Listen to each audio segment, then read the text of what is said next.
Hey, okay, so if you're here, you're probably interested in how I made, this mask. Ugh, I need to stop touching it because it's gonna fall off. I didn't adhere it too well today.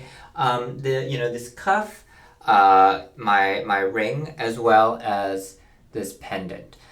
So all of them were made using combination, well, combination of aluminum foil and foam clay. Let's talk about foam clay, or modeling foam as it's sometimes marketed as. The one I have is from a brand called Art Minds, and I found this at Michael's. You can also get it online, of course, from like Amazon and stuff, and probably a lot of art supply stores have them. The one what I got, it just comes in like this tub, and it's white. I think you can get black as well. I don't know about other colors. But yeah, it's a clay, but it's made with, I guess, some sort of foam like substance, as part of it. So it's very airy, very light, and it's very easy to work with. So let me just show you what it looks like. So here's like a little piece, but it's quite stretchy, right? I mean, it's not like super, super stretchy, but you can tell it kind of, has a bit of like semi-dried glue sort of texture. And actually, when I looked up like DIY recipes for this, because you can make your own if you would like, a lot of them use like Elmer's glue. So I think there's something in here that's kind of, maybe a component of Elmer's glue that helps give it sort of that sort of, I guess, this property where it's like semi-stretchy but not really. It cures by itself. I would say give it at least 8 hours to like dry before you paint it. It says 24 hours on the directions. You can follow that if you want, but I was impatient, so I just waited like overnight, and then that's how I painted it. Okay, so that's one of the materials that I used, and so that was used to form all of the petals and stuff. And once cover like the armature for the mask and the ring. So one thing about this foam clay is that it's not super sticky. So if you've ever worked with something like Magic Sculpt, or like a resin, what do you call it? Like a resin kind of clay, those are much stickier, right? If you're working with, if you're putting this over like metal or something that's kind of on the smoother side, you want to have an initial like thin layer, so that then you can build on it, so things do stick to each other. Okay, so that's one of the major components, to make these props. The other was aluminum foil. So the armature, or like the base of this mask, I just took aluminum foil and just kind of like crunched it and shaped it to what I needed.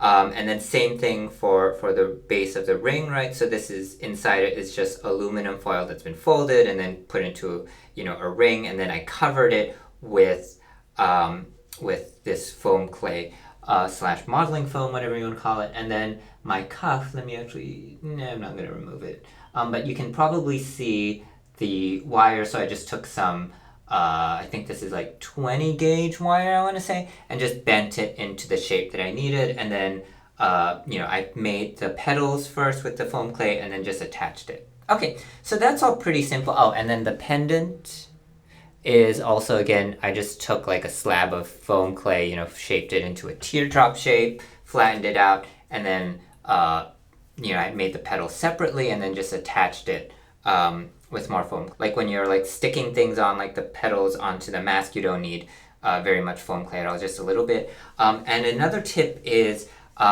always have a little bit of water nearby, so that it helps you, not just in terms of like adhering like different parts, right, to each other, but also like if you need to smooth out the surface or shape it, the water is your best friend. For me, it didn't matter too much that the surfaces I created were perfectly smooth, because I wanted a bit of like a hand-shaped, I guess handmade, handcrafted, like beaten, weathered sort of look to all of the pieces. I just think that makes them a little bit more believable. And so if you look really closely, actually you don't have to look super closely, right? But like you can see the way it catches the light. This is not like a completely smooth surface. Again, I like that effect. If you don't, then you might want to spend more time, taking the water and really smoothing out the surface. Or you could maybe sand it, something like that. That's actually something you can do once this is like dry. And if you're sanding it, I would wait the full 24 hours. But then you can really sand it down and get it to be very smooth. Once you've, let's say you've created the form, you've covered whatever armature you have, or if you're not using an armature, like your foam clay has just dried, it's in the final shape that you want it. Okay, so then just to get it to like sort of this color, this finish, what I did was I first painted everything or primed everything, right? It's just like makeup. I primed everything with gesso, with white gesso, just so that the color was uniform. I know the clay is pretty like white already, but the gesso gives, in this case, it's also to give something for the subsequent layers of paint to adhere to. And then I painted everything with black acrylic paint. I really like Mars Black. Maybe it's just because of the name. So Mars Black, paint everything, thin layer, maybe do 2 or 3 actually, just to make sure you don't see any white. And then on top of that, I got this like bronze, like I think it's blonde bronze, like, but it's like this suspension of like bronze in a liquid, but basically, you just need a tiny bit of that, and then you just cover everything. Cover the black with the bronze, and you don't. If you want to, you can go like really opaque with the bronze. I didn't go like super opaque. I wanted some of the black to still show through, so you paint. You cover it with the bronze, and then what I did was, because I wanted it to look again a little bit more aged, I dry brushed a little bit of the acrylic black, just in some spots, and just to make it look like some of the bronze maybe had either rubbed off or become tarnished over time. And then finally, for the petals, not so much for the base of like the mask or the ring, but for like the petals in particular, I wanted them to pop a little bit, and so I took gold powder. And in this case, it was just that gold metallic powder you can buy from Mehron. It's pretty cheap and should be readily available. I mixed it with the mixing medium, right, just so it's a little bit like liquid, and then I just painted over the petals. And again, I didn't want it to be like too gold and look like too new and too perfect, so I made sure to like have the gold go on a little bit patchily, so maybe you can kind of see that here. And then to weather it, I went back and dry brushed a little bit of that bronze and black, kind of where I thought, oh, that's where like dirt might gather if something's really old, right? So maybe I'll do the ring just so it's a little bit clearer, so you can see the detail a little bit more. Finally, for the inside of the ring and the inside of the mask, especially where the mask is going to touch my face, so I've adhered the mask with Pros-Aid. But I found that if I just use Pros-Aid on, like the acrylic paint, the bronze directly, when I want to remove it, everything comes off, right? It actually damages the paint. And so what I've done is I took some polyurethane gloss that I had and just, coated the inside of the ring, right? So it can slip on and off. Oh, this is not a good demonstration.